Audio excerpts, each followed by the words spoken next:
Note से जयप्रकाश, सुरक्षा के तमाम इंतजाम किए गए हैं। आप लगातार ग्राउंड जीरो से रिपोर्ट भी दिखा रहे हैं कि किस तरह से व्यवस्थाएं चाक चौबंद है प्रयागराज में।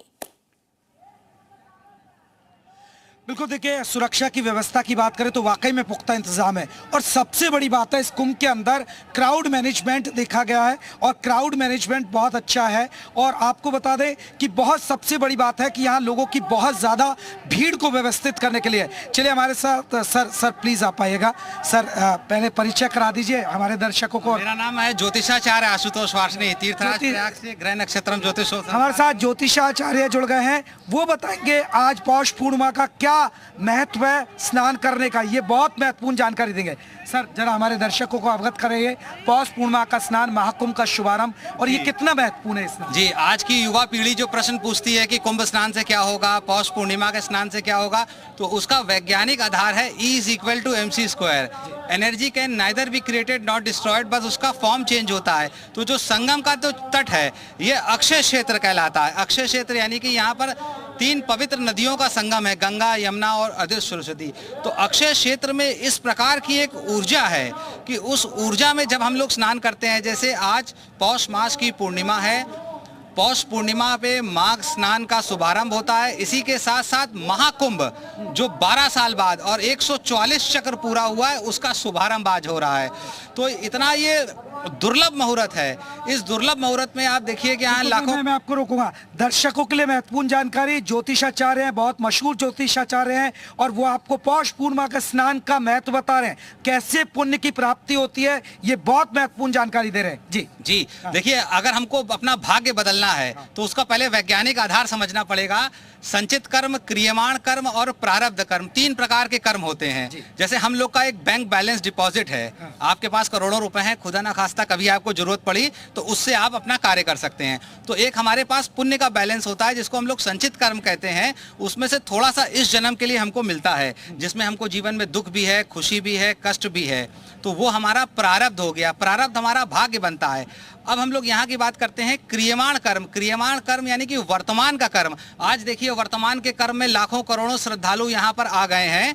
वर्तमान में क्यों वर्तमान में आए हैं? क्योंकि आज पौष पूर्णिमा का दिन है, इतनी ठंड भी है, वो ठंड भी बेअसर है क्योंकि संगम तट पे एक इस प्रकार की ऊर्जा होती है। अब सूर्योदय भी हो गया है, सूर्य की पहली किरण जब जल पे पड़ती है तो प्रिज्म इफेक्ट होता है। मैं एक चीज और जानना चाहूंगा, आपने स्नान का महत्व बताया, आज के दिन क्या दान करना भी बहुत महत्वपूर्ण होता है और क्या फल की प्राप्ति होती है? जी देखिए, दान करने से धन की शुद्धि होती है, स्नान करने से तन की शुद्धि होती है, और पूजा पाठ यहाँ जप करने से मन की शुद्धि होती है। तो अगर व्यक्ति को ओवरऑल डेवलपमेंट चाहिए, सफलता चाहिए, तो इन तीनों की शुद्धि बहुत आवश्यक है।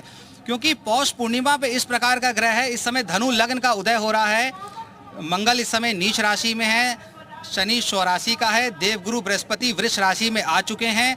मौनी अमावस्या के दिन सूर्य और चंद्रमा दोनों का मिलन होगा। तो सूर्य एक गर्म ग्रह ज्योतिष की मान्यता अनुसार और चंद्रमा शीतल ग्रह है। तो जैसे हम लोग को इलेक्ट्रिसिटी के लिए अपने घर में उपकरण चलाने के लिए दोनों जरूरत होता है ना, गर्म और ठंडा, जब दोनों तार लगाएंगे तभी हमारे आपके उपकरण और डिवाइस चलेंगे।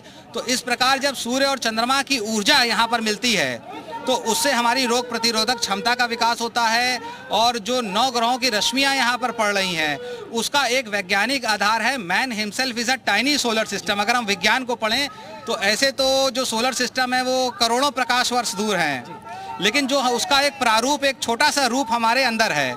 Man himself is a tiny solar system. यत पिंडे तद ब्रह्मांडे, तद ब्रह्मांडे यत पिंडे।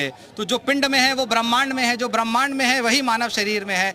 तो उसका शोधन करने के लिए, कायाकल्प करने के लिए लोग तीर्थराज प्रयाग में आए हैं। कोई ऐसा मंत्र, कोई जाप आज जो लोग स्नान कर रहे हैं कि वो क्या शब्द बोले? जब मान लीजिए बहुत से लोग आज स्नान यहाँ नहीं कर पा रहे हैं और किसी नदी में कर रहे हैं या घर पर स्नान कर रहे हैं, तो कम से कम थोड़ा पुण्य प्राप्ति हो। जी, तो जिसको कोई मंत्र नहीं पता वो हर हर गंगे बोल के गंगा जी का स्मरण करके स्नान करे। और अगर कोई बाधा दूर करना चाहते हैं तो दुर्गा सप्तशती का सिद्ध मंत्र है, सर्वा बाधा विनिर्मुक्तो, यानी कि आपकी सारी बाधाएं समाप्त हो जाएं। सर्वा बाधा विनिर्मुक्तो, धन्य धान्य सुतान्विता, धन आदि पुत्र आदि की प्राप्ति हो, सर्वा बाधा विनिर्मुक्तो धन धान सुतान्विता, मनुष्यो मत प्रसादेन भविष्यति न संशया।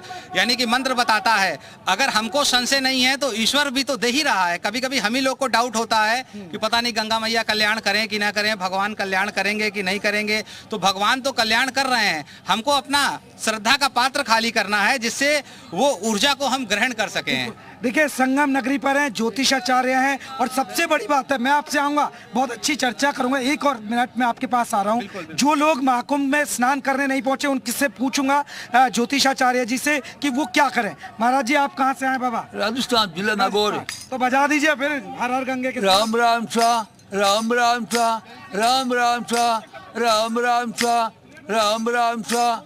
आनंद आ रहा है, आनंद आ रहा है, बहुत आनंद आ रहा है। मैं आपसे ये जानना चाह रहा था कि आप हाँ जो नहीं आए घर पर रहे हैं, उसकी तबीयत ठीक नहीं है, तो वो क्या करेंगे? वो क्या करें, ये एक सवाल है यहाँ दर्शक का भी और मेरे मन में भी यही सवाल है। मान लीजिए जो आस्था की डुबकी नहीं लगा पाए, प्रयागराज शाही स्नान भी है, वो घर पर स्नान करे तो क्या विधि जो से थोड़ा पुण्य प्राप्ति हो? देखिए जैसे कि माता जी के कुछ लोग यहाँ पर नहीं आए हैं, तो जो व्यक्ति अगर घर का एक सदस्य भी है तो वो पहले अपने पितरों की नाम की डुबकी लगाए। अगर हमको मोक्ष प्राप्त करना है, अपना कल्याण करना है, तो पहले तो गंगा जी की आज्ञा ले।